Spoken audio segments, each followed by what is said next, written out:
Ito nga pala mga kadiskarte, oh. Ito yung diskarte namin pag nagkakarga kami. Ito siguro nga sa mga baguhan na ano. Kasi yung mga talagang veterano, hindi na nagaganto eh. Kasi ako naman, nag-tanker ako.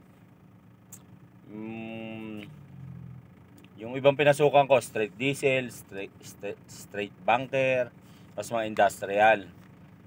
Pero yung nasa ano rin ako, yung sa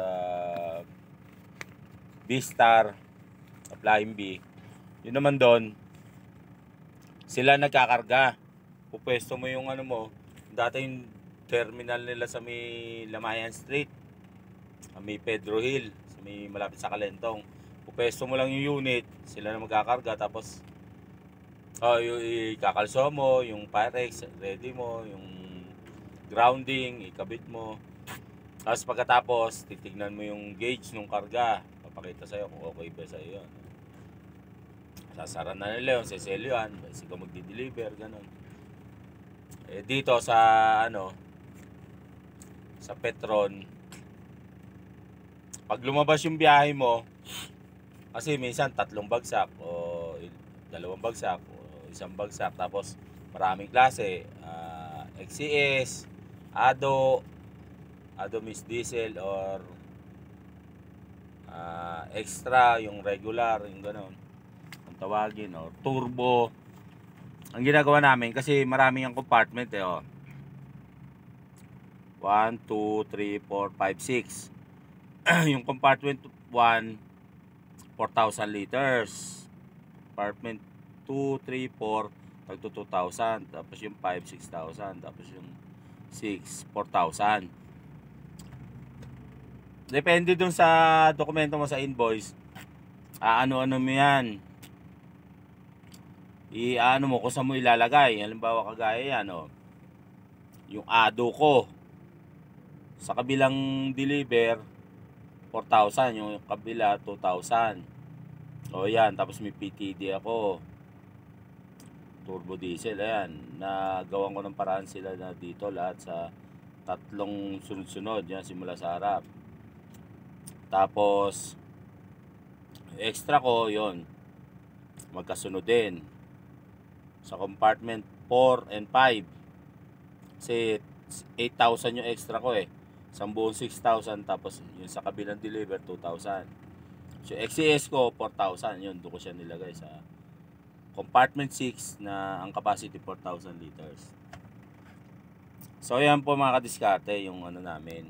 Tapos ito nilalagay namin sa ano, sa may clip, yung harness namin.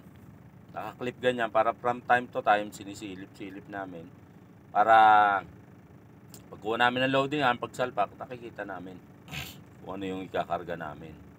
Kasi ilang loading arm yung nasa ano, sa rack. 'Di ba? Baka mamaya malito ka, mahila mo yung extra, ano mo sa ano. Hindi mag-drain ka pa na, maglilipat ka pa sa ibang truck noon. Abala yun, para wag ano. Yung iba naman, didikit nila sa pantalon, meron sila yung stickit na papel.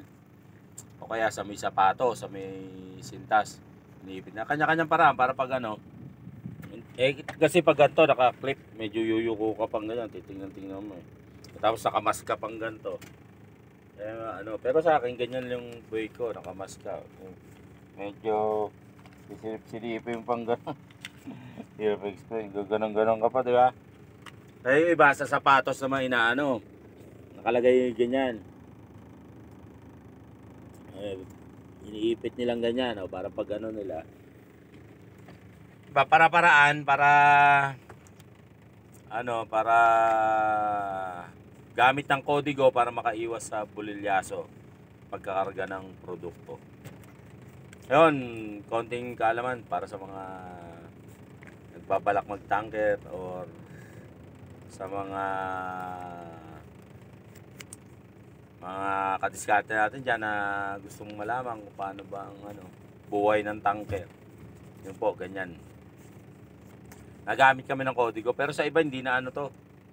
Kasi ano na nila eh, yung talagang talas yung memorya nila. Pag ganyan, yan, medyo madali pang tandaan kasi to eh. O yan o. So, basta yung tatlong compartment ko sa dalawa, ADO, tsaka sunod PTD, PXA, XSS. Kasi minsan, dito mapupunta yung extra sa taas. Tapos yung isa extra mo dito sa baba. Tapos yung kahit anong gawin mong paraan na magdikit-dikit sila, hindi kaya kasi yung bilang ba nila, yung quantity nila, hindi aakma doon sa mga butas mong ganun. Kaya minsan talagang rumble ang pagkakasalansan ba ng produkto na mga ikakarga. Di ba? So yun mga kadiskarte, konting kaalaman sa buhay tanker. Shout out.